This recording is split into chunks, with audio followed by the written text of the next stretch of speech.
बहुत समय पहले की बात है। एक छोटे से गांव में दो बहनें रहती थीं। एक का नाम था लक्ष्मी और दूसरी का नाम था कुलक्ष्मी।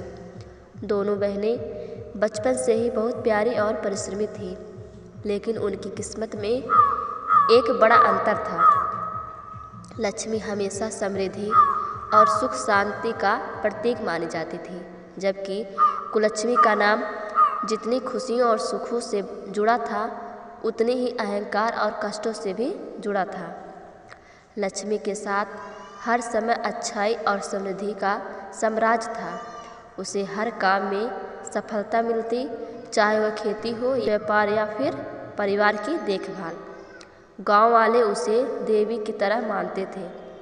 उसकी अच्छाइयों का कोई अंत नहीं था और उसके घर में हमेशा खुशियां रहती थी। जब भी कोई व्यक्ति दुखी होता, लक्ष्मी के पास जाता और उसे उसकी समस्या का हल मिलता। उसके घर के दरवाजे हमेशा खुले रहते और वहाँ से कभी भी कोई भूखा या निसंतुष्ट नहीं लौटता था। वहीं कुलक्ष्मी का जीवन हमेशा संघर्षों और कठिनाइयों से भरा था।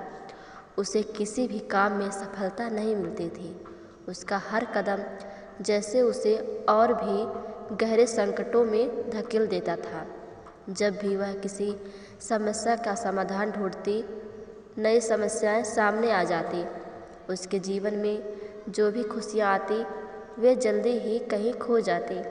उसकी स्थिति देखकर गांव वाले हमेशा उसे तंग करते और कहते कि उसका नाम कुलक्ष्मी है, लेकिन उसके घर में कभी भी कोई सच्ची समृद्धि नहीं आई। एक दिन गांव में एक बड़ा मेले का आयोजन हुआ। सारे लोग अपने अपने तरीके से तैयार होकर मेले में पहुँचे। लक्ष्मी भी खुशी खुशी वहाँ गई, जहाँ हर तरफ रंग बिरंगी सजावट और खुशियाँ थीं। लेकिन कुलक्ष्मी को देखकर कोई खुश नहीं था। उसके चेहरे पर चिंता और दुख के बादल छाए हुए थे। उसने सोचा, अगर मेरे साथ समृद्धि नहीं आ सकती तो मुझे क्या करना चाहिए? क्या मुझे भी लक्ष्मी की तरह बनना चाहिए? वह परेशान होकर एक संत के पास गई, जो गांव के बाहर एक मंदिर में तपस्या कर रहे थे।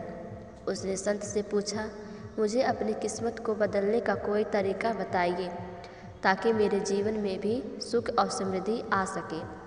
संत ने उसकी आंखों में देखा और कहा, तुम्हारे जीवन में बदलाव लाने के लिए तुम्हें अपने भीतर की शक्ति को पहचानना होगा। केवल बाहरी दुनिया से खुशियाँ नहीं आती, बल्कि भीतर की मानसिकता और दृढ़ भी महत्वपूर्ण है। कुलक्ष्मी ने संत की बातों पर ध्यान दिया और धीरे धीरे वह अपने जीवन में बदलाव लाने की कोशिश करने लगी। उसने सोचा कि यदि वह अपने भीतर की नकारात्मक सोच को छोड़ दे और अच्छे कर्मों में विश्वास रखे, तो शायद उसकी किस्मत बदल सकती है। पहले दिन उसे कठिनाई महसूस हुई, लेकिन धीरे धीरे उसे लगता कि उसकी सोच में बदलाव आ रहा है। इसी दौरान लक्ष्मी को कुलक्ष्मी के जीवन में हो रहे बदलाव का पता चला। वह अपने छोटे से घर से बाहर आई और अपनी बहन से मिलने गई। लक्ष्मी ने देखा कि कुलक्ष्मी अब खुश और संतुष्ट थी, भले ही उसके पास उतनी संपत्ति और वैभव न था। उसकी मुस्कान में एक नई चमक थी और उसकी आंखों में आत्मविश्वास था। लक्ष्मी ने कुलक्ष्मी से पूछा, तुमने क्या किया जो अब तुम इतने खुश और संतुष्ट हो?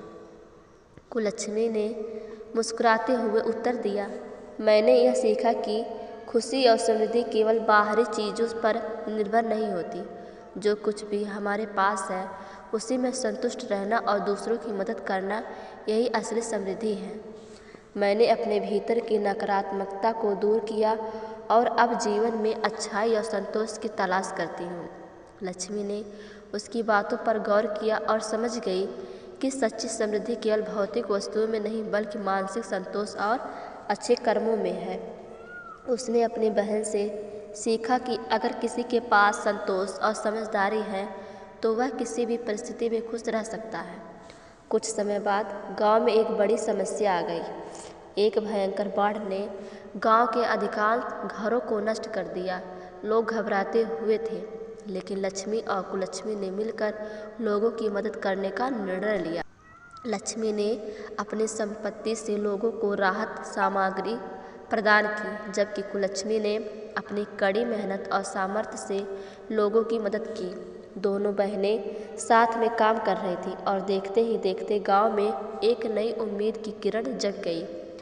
लोग उन्हें देखकर यह समझ पाए कि समृद्धि सिर्फ धन में नहीं होता, बल्कि दूसरों के लिए काम करने और उनका भला करने में होती है।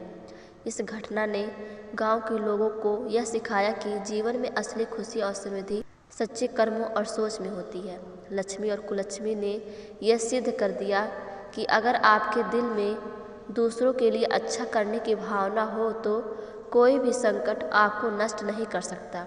इस प्रकार दोनों बहनों की कहानी ने यह सिखाया कि बाहरी समृद्धि के बावजूद आंतरिक संतोष और अच्छे कर्म ही असली समृद्धि की कुंजी है। लक्ष्मी और कुलक्ष्मी की कहानी आज भी लोगों को प्रेरणा देती है कि वे अपने जीवन में सकारात्मकता और अच्छाई की ओर बढ़ें।